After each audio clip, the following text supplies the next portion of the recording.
مرض کی نبض تک ہمارا اگلا سیگمنٹ ہے جی. ویلکم بیک ٹو جاگو دنیا. اور ڈاکٹر نورین ظفر ہمارے ساتھ موجود ہیں. ڈاکٹر نورین ریگولر سیگمنٹ کرتی ہیں ویکلی, اور آج جن ایشوز پہ بات کریں گے سندس, وائی ڈونٹ یو. بالکل, لیکن انٹروڈیوس ڈاکٹر صاحبہ کو کرا دیں. شی از لکنگ ویری پریٹی ان بلو کلر. ویسے میں ڈاکٹر صاحبہ کو آتے یہ انٹروڈکشن ہے ان کا. تعریف کرنا, دیکھو لڑکیوں کی جب بات کرتے ہیں نا تو تعریف کرنا بہت ضروری ہے, تو پھر بیس بناتے ہیں, پھر انٹرو کراتے ہیں. آپ بہت اچھی لگ رہی ہیں. Thank you. السلام علیکم, کیا حال ہے؟ میں بالکل. اچھا بھائی, جس طرح ہم نے پروگرام کے آغاز میں بھی آپ کی لائیو کالز لی تھی, لائیو کالز کا سلسلہ بالکل جاری ہے. آج ہم ذرا جنرل باتیں کریں گے, گائنی سے ریلیٹڈ بہت سارے سوالات بھی آئے ہیں, ای میلز بھی آئی ہیں, ان کو شامل کریں گے. کوئی پرٹیکولر ٹاپک نہیں ہے تو یو کین آلویز کال ان. گائنی سے ریلیٹڈ کوئی بھی سوال ہو, یو مور دین ویلکم. اچھا ڈاکٹر صاحب, سب سے پہلا سوال آیا جی طیبہ طاہر اور مدیحہ گوہر کا کراچی سے. سرویکل کینسر آج کل بہت پھیلا ہوا ہے, کیسے آئیڈینٹیفائی کر سکتے ہیں کہ آپ کو ہے, اور پریکاشنری میجرز وغیرہ کیسے لے سکتے ہیں؟ بالکل, سرویکل کینسر کے بارے میں جو ہے نا سٹارٹنگ وہ یہ ہے کہ یہ ہمیشہ سے ہمارا مسئلہ تھا پاکستان کا, اور اب بہت بڑھ چکا ہے. لیکن اب ہائی ٹائم ہے کہ شکر ہے کہ اس کے بارے میں لوگوں نے بات کرنی شروع کی ہے. سرویکس جیسے آپ سمجھتے ہو کہ جیسے یہ یوٹرس ہے, ووم ہے, اس کا جو نچلا حصہ ہے, جو اس کا منہ ہے, اس کو سرویکس کہتے ہیں. اور اس کا کینسر اور جو اوپر پارٹ ہے, اوپر والا یوٹرس کی جو مین باڈی ہے, وہ دونوں ڈفرینٹ کینسرز ہوتے ہیں. سرویکل کینسر یوزلی ہے ینگ عورتوں کی ڈیزیز, 30s 40s 50s اس طرح سے, compare to for example breast cancer جو ہم کہتے ہیں مینوپاز کے قریب جا کے یا بعد میں. اور کوئی بھی جو میرڈ خاتون ہے وہ she is at risk of developing cervical cancer.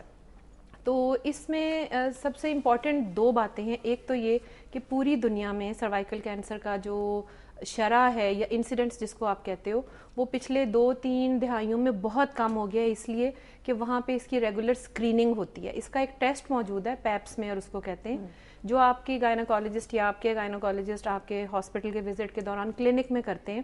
کوئی درد نہیں ہوتی, کچھ بھی نہیں ہوتا, اور تھوڑے سے سیلز یہاں سے لے کے وہ سلائڈ پہ لگا کے لیبارٹری میں دے دیے جاتے ہیں. اور اس کا مقصد یہ ہوتا ہے کہ اگر کسی خاتون کو کینسر ہونا ہے, کینسر ہوا نہیں ہے, ہونا ہے, تو 10-15 سال پہلے اس پیپ ٹیسٹ کی سلائڈ پڑھ کے یہ بتایا جا سکتا ہے کہ آیا ان کو چینجز آ رہے ہیں جو 10-15 سال کے بعد کینسر بنیں گے. I mean this is like so unusual for a cancer. Cancer کو یوزلی ہم سمجھتے ہیں, لوگ سمجھتے ہیں کینسر ہے تو it's just a very slow painful death and nothing else. But cervical cancer is a cancer which can in fact be picked up at a pre cancerous stage. اور یہ شادی کے بعد رسک ہوتا ہے لڑکی کو. بالکل. تو آپ سال میں ایک مرتبہ اگر ہر خاتون جو شادی شدہ خواتین ہیں وہ پیپ سمیئر اپنا کروا لیتے ہیں, تو بہت سارے cases, majority of the cases will be picked up cancer بننے سے پہلے. صحیح. اور دوسری اس وجہ سے جو میں آپ کو کہہ رہی تھی کہ باہر انسیڈنٹس کم ہو گیا, ہمارے یہاں نہیں ہوا, وہ اس لیے نہیں ہوا کہ ہمارے ہاں پیپ سمیئر نہیں کیا جاتا, یا لوگوں کو پتہ نہیں ہے خواتین کو. اب جیسے جیسے میڈیا پہ جیسے آپ لوگ ہیں اور باقی سب لوگ بات کر رہے ہیں, تو نالج جو ہے خواتین کی اس بارے میں وہ بڑھ رہی ہے.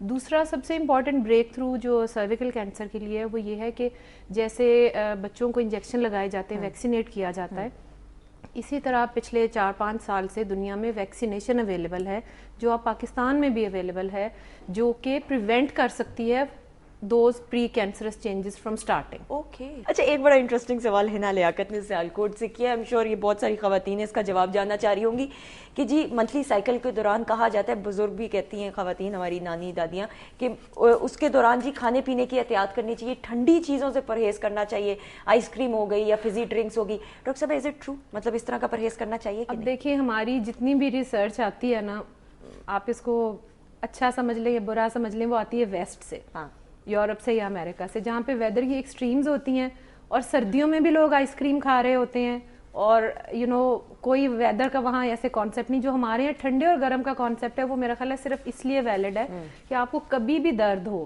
آپ کو تکلیف ہو, آپ کو بخار ہو, تو آپ کا بالکل دل نہیں چاہتا کہ آپ ٹھنڈ میں رہو, یا آپ ٹھنڈا پانی پی لو, یا آپ ٹھنڈی چیز کھا لو, بیکاز وارم چیز جو ہے that has a soothing effect anyway. لیکن ادروائز یہ سوچنا کہ جیسے بعض بچیاں جو ہیں وہ کہتی انڈا نہیں کھانا, گوشت نہیں کھانا, باہر نہیں جانا, شاور نہیں لینا, یہ وہ چیزیں ٹھنڈا دودھ نہیں پینا, گرم وہ تو یہ کہ اگر کسی بچے کو واقعی اتنی درد ہے پیٹ میں کہ وہ 2 پیراسیٹامول کھا رہی, ساتھ پونسٹن کھا رہی, ہاٹ واٹر بوٹل رکھی ہے, تو it will be common sense کہ وہ آئس کریم نہ کھائے. مے بی ہاٹ سوپ یا hot cup of milk will make her feel better. लेकिन अगर कमर में दर्द हो जाए, अगर कमर में दर्द हो जाए, बहुत सारी यूनिवर्सिटी स्टूडेंट्स होती है, नहीं हिम्मत होती, पेपर होता है अगले दिन, फिर नहीं दिल करता जाने को, उस सूरत हाल के अंदर क्या करना चाहिए? मेडिसिन वगैरह ले लेनी चाहिए? हाँ बिल्कुल. हाँ, दूसरा ये बहुत बड़ा मिथ है जो आपने जो पॉइंट आउट किया कि लोग समझते हैं कि अगर फॉर एग्जाम्पल पेन है तो अगर गोली खा ली तो सारा सिस्टम खराब हो जाएगा. ऐसा बिल्कुल नहीं होता. आप सिंपल पैरासिटामोल भी ले सकते हैं. जिनको ज्यादा पेन का इशू है, ज्यादा लॉस का इशू है, कॉन्स्टेंट फोर्ट भी ले सकते हैं. उससे कुछ फर्क नहीं पड़ता. ये हार्मोन्स नहीं है. अच्छा डॉक्टर साहब, मरियम आजम ने कोयटा से सवाल ये किया है कि इनकी शादी को जो है 2 साल हो चुके हैं, कंसीव इन्होंने अब तक नहीं किया है, परेशान बहुत हो रही हैं. एज यूजुअल खवातीन बहुत जल्दी परेशान हो जाती हैं, प्रेशर्स भी होते हैं. क्या किया जाए, क्या मेडिसिन दी जाए? सबसे इम्पॉर्टेंट तो यही है, जैसे आपने कहा है कि परेशानी की इसमें कोई बहुत अनड्यू बात नहीं है, मगर ये है कि बोथ हस्बैंड एंड वाइफ, दोनों मियाँ और बीवी, दोनों को अपना चेकअप ज़रूर करवाना चाहिए. जो भी इनके गायनेकोलॉजिस्ट हैं, डॉक्टर हैं, उनके पास जाएं. सिंपल हार्मोन्स के टेस्ट्स होते हैं, ब्लड टेस्ट होते हैं खातून के लिए, उनका अल्ट्रासाउंड होता है और उनके हस्बैंड के टेस्ट होते हैं. वो करवा लें और अगर उनकी रिपोर्टें ठीक हैं, जो कि उम्मीद है इंशाल्लाह ताला ठीक होंगी, तो कोई ख़ास फिक्र की बात नहीं है. डॉक्टर के पास जाने के साथ साथ जो इक्वली इम्पॉर्टेंट काम है वो ये कि अपना लाइफस्टाइल जो है उसको हेल्दी करें. ठीक है. जैसे कि अभी पहले बात हो रही थी कि किसी इवेंट या शादी या कपड़े पहनने के लिए अपने आप को फिट किया जाता है, वो कॉन्सेप्ट गलत है.